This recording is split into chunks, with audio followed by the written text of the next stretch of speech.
tenemos también la suerte, tenemos mucha suerte, tenemos un montón de gente trabajando en este centro que nos ayudan un montón. Y yo hago endoscopia, y en endoscopia a veces te encuentras con algunos problemas, algunos pólipos, algunas lesiones que son muy difíciles para mí, que tengo mis dudas. Gracias a Dios tenemos a Hugo Chima, es un licenciado en medicina que hace... Bueno, perdona, eres doctor desde hace 3 días, ¿verdad? Enhorabuena. El doctor en medicina es el que es un experto en endoscopia, hace endoscopia avanzada. Y la verdad es que no sé hasta dónde está el límite, o sea, hasta dónde podemos hacer endoscopia convencional, en qué momento es conveniente plantearse endoscopia de alta complejidad. Hugo, ¿me lo explicas dónde? Bueno, Agustín, muchas gracias. Bueno, a Fermín y a Miki también por la invitación y a todos por estar aquí. Vamos a hablar de la endoscopia convencional versus la endoscopia de alta complejidad y dónde está el límite.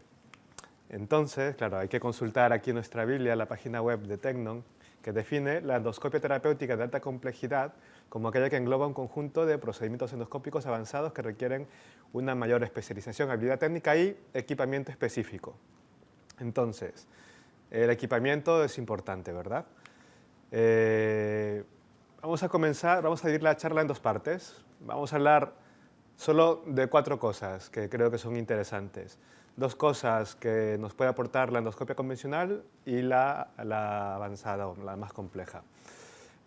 Rompiendo los límites de la endoscopia convencional, porque es sencilla, útil y sin complejidades y podemos hacer muchas cosas muy útiles, sobre todo porque la tecnología ha ido avanzando.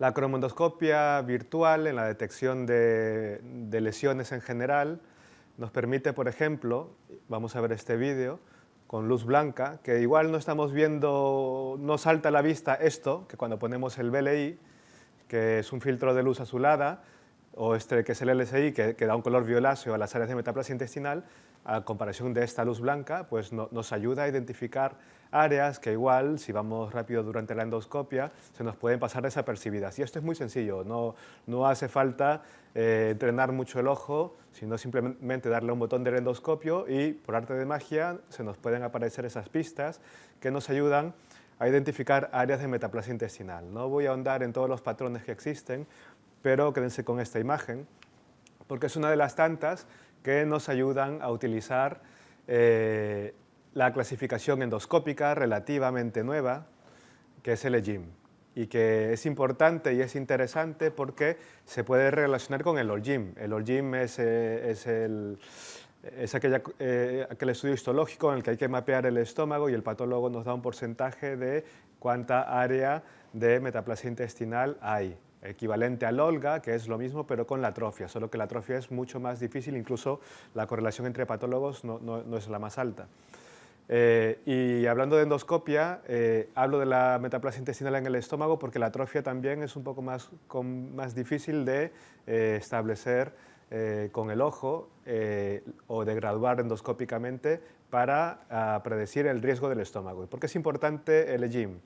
Porque un EGIM más de 4, y ahora explicaré cómo estimarlo, equivale a un OLGIM 3 o 4, o al mismo OLGA 3 o 4, que es aquel que te habla de un estómago de riesgo. Un estómago de riesgo que, aunque estemos en un área con baja prevalencia de cáncer gástrico, si en esa endoscopia, por casualidad le hemos dado el botón y vemos estas áreas difusas de metaplasia intestinal, hay que tomar biopsias seguro y aparte dedicarle un poquito más de tiempo a todo el estómago porque puede haber algo más, ¿no? Es un red flag, son señales de alarma. Esto es muy fácil de aplicar. Vemos el antro hacia la curvatura menor, el antro hacia la curvatura mayor, la incisura y luego en el cuerpo, el lado de la curvatura menor y la curvatura mayor. Y por cada área, si no hay metaplasia intestinal, ponemos 0. Si hay hasta un 30% o menos, un 1, y si hay más de un 30% en esa zona, un 2. De esta manera podemos sumar y cuando suma más de 4, como dije, ya hablamos de un estómago que puede ser de riesgo. Eso con respecto al estómago. Cuando hacemos una colonoscopia, no voy a detenerme a hablar de la cromoendoscopia porque esto quizás es ya más conocido y ya sabemos que nos ayuda a caracterizar lesiones, pero ya una parte que es casi el límite de la endoscopia convencional con la terapéutica avanzada, que es una mucosectomía pero con asa fría. Hay varias técnicas, aquí voy a poner una, en la que, primero, que no necesitas electrocoagulador. De hecho, esta la hicimos porque básicamente no teníamos el electrocoagulador y el paciente además tenía un marcapasos. Puedes hacerlo con o sin inyección y con un asa dedicada al corte frío o con un asa estándar como es esta. Y vas cortando, vas lavando y de esta manera, y obviamente de forma fragmentada en esta ocasión, vamos retirando el pólipo. Esta técnica ha ido evolucionando también, este vídeo es de hace varios años. Actualmente tienes asas especializadas que tienen un corte muy finito, aunque los estudios no han demostrado superioridad por el tipo de asa, sino por la técnica de corte. Y lo puedes hacer sin inyección también, no se ha visto mayores ventajas, y lo puedes hacer también por una técnica que me gusta mucho, que es bajo el agua. Puedes sumergir el pólipo y con el mismo asa fría, si no es muy grande, ir cortando. El problema es que si hicieras muchos cortes, es que luego en el agua pues, comienza a enturbiar todo por la sangre. El asa fría y esta mucosectomía en frío nos han llevado a algo que parecía una revolución, la revolución de la mucosectomía en frío. ¿Por qué? Teóricamente, si eliminamos el riesgo de la electrocoagulación, básicamente no existen las complicaciones con la resección. Eso en teoría, ¿no? Y por otro lado, pues sí, parece que para lesiones evidentemente benignas y en el colon, por suerte, más del 90% de las lesiones son benignas y se pueden sacar como sea. Entonces, esta mucosectomía en frío tiene una gran utilidad. Pero, y ya hay varios ensayos clínicos, se ha demostrado que la tasa de recurrencias es el gran talón de Aquiles y el gran punto débil, porque cuando el tamaño de la lesión supera los 2 centímetros, la tasa de recurrencias por lo menos se duplica. Y además, obviamente, sabemos que las recurrencias, aunque son tratables endoscópicamente, pues te hacen sufrir un poquito más. En un ensayo clínico alemán se vio que había una gran diferencia en los eventos adversos, es decir, que es una resección mucho más segura que cuando usas electrocoagulación, pero que aumenta las recurrencias. Pero en el ensayo clínico español, en nuestro ensayo clínico, lo que vimos fue, curiosamente, y aún está pendiente de publicarse, que además de que sí, que hay más recurrencias, o sea que dejamos más células por ahí, no hubo mayores diferencias en los eventos adversos. Esto es muy curioso, pero bueno, una razón más por la que quizás deberíamos ser muy prudentes en utilizar esta técnica en lesiones que midan 2 centímetros o más, aunque sean claramente benignas, ¿no? Porque la asa caliente, yo creo que también en un grupo de expertos como eran los del grupo español, pues es una técnica bastante segura y mucho más eficaz. Esto era lo que quería comentar con respecto a la parte de lo que sería la endoscopia convencional. Y ahora algo que nos gusta, yo creo, a muchos de los que nos dedicamos a la endoscopia de alta complejidad, conquistando el tercer espacio. El tercer espacio viene después del primero, que es el espacio intraluminal, después del segundo, que es el espacio peritoneal, y como esta película que a mí me encanta, de Interestelar, esa línea que no le podemos poner nombre, dentro del agujero negro, tal, que era algo que a unos visionarios de la endoscopia, en 2007, se les ocurrió investigar, se convirtió en el POEM, la miotomía endoscópica peroral, en 2008, y a partir de allí ha habido un boom de lo que es el tercer espacio, ese agujero negro que no conocíamos, que nos permite hacer a nivel histológico una endoscopia. No voy a hablar del POEM, voy a hablar de algo que va un poco por los límites de la endoscopia terapéutica del tercer espacio, que son los tumores subepiteliales. Concretamente los GIST o aquellos que dependen de la muscular propia y que tienen potencial de malignidad. Esta era una lesión, un GIST en tercera porción duodenal, que tenía un crecimiento extraluminal que se veía en el TAC, aunque aquí dan ganas de meterle el asa. Pero no, ahora verán, aquí estamos abriendo la pared hacia este es el retroperitoneo, y el GIST estaba adherido al retroperitoneo. Lo que hacemos es, con un hilo de pescar, que era lo suficientemente largo como para llegar, y un clip, lo reaccionamos al intraluminar y acabamos la resección, dejando el GIST fuera del cuerpo por completo y el retroperitoneo expuesto, que gracias a los avances tecnológicos y a la sutura endoscópica que pudimos usar, pues lo puede cerrar, y es por esto que ya un poquito más allá del tercer espacio nos estamos animando también a sacar este tipo de lesiones que evidentemente eran de manejo quirúrgico o, si son pequeñas, para seguimiento, ¿no? Actualmente, la indicación para este tipo de manejo endoscópico sería como alternativa a la cirugía, por ejemplo, este caso era un GIS de duodeno, una zona tercera porción, que además la cirugía era compleja y tenía de antecedentes ya algunas cirugías previas y un abdomen lleno de cicatrices de la parotomía, que hacían que el abordaje quirúrgico sea muy complejo. Y de entrada, aunque a nosotros no nos apetecía entrar al duodeno para sacarlo, pues luego de discutirlo en comité con cirugía, pues lo hicimos, con ellos al lado obviamente y contentos todos. Aparte de ser una alternativa a la cirugía, es una alternativa al seguimiento, porque los GIST, aunque estén confirmados, cuando miden menos de 2 centímetros, se les considera en el estómago, no en el intestino delgado ni en el recto. En el estómago, los GIST de hasta 2 centímetros se consideran en general de bajo riesgo.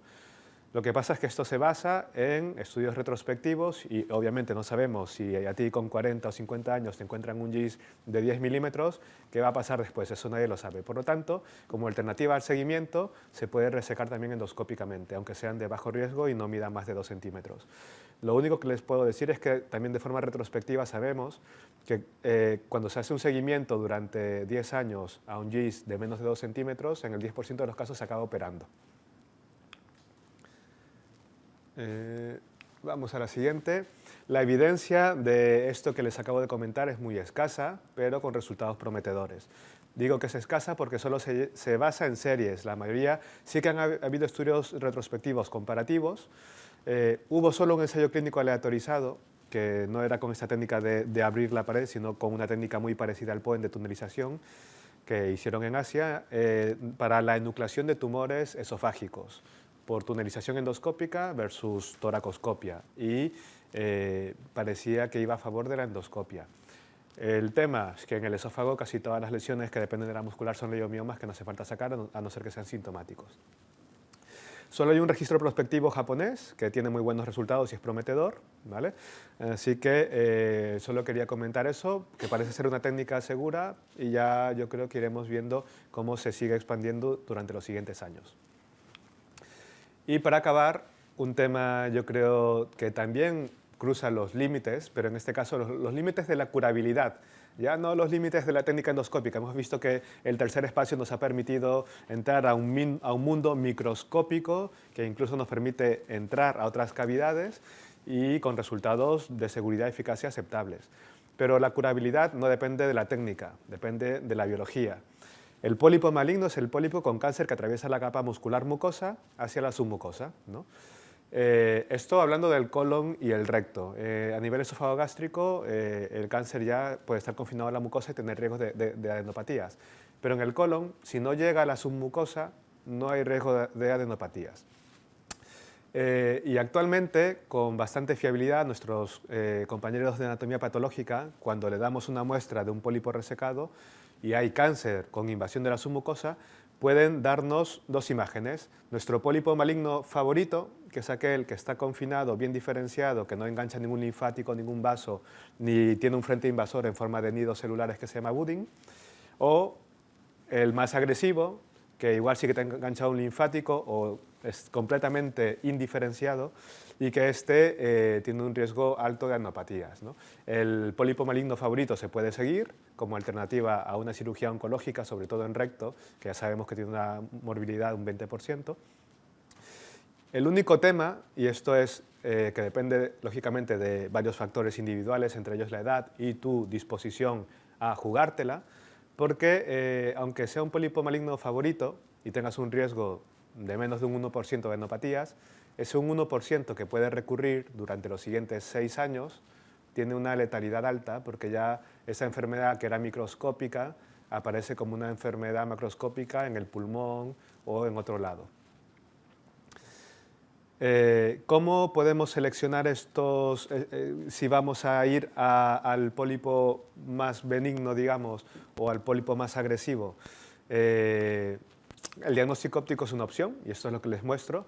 Esto sería endoscópica entre básica y avanzada, ¿no? Es una cromoendoscopia que ya no es solo darle al botón, que nos permite ver ese patrón capilar y de superficie glandular que tiene este pólipo, sino que nos permite luego en un área que está justo detrás de este nódulo se ve muy bonito, pero justo detrás hay un área deprimida, esta de aquí, mide unos 10 milímetros. Esta área bien delimitada y deprimida es sospechosa de que pueda tener un cáncer, porque el patrón es irregular si lo comparamos con lo que está alrededor. Aquí hacemos algo más, ya no solo un botón, sino una cromoendoscopia de tinción. Utilizamos el cristal violeta o violeta de genciana, que tiene absorción celular, y nos da una imagen del epitelio glandular teñido de violeta y las criptas glandulares que dan esa imagen en negativo de color blanco. Y nos permite estimar que sí, que hay un riesgo de invasión, pero no se ve que haya un cáncer avanzado. Es decir, esta lesión le acabamos haciendo una resección en un fragmento por disección submucosa, fue un pólipo maligno de bajo riesgo, es decir, nuestros favoritos, y se le hizo un seguimiento. De hecho, actualmente lo estamos siguiendo y está libre de enfermedad.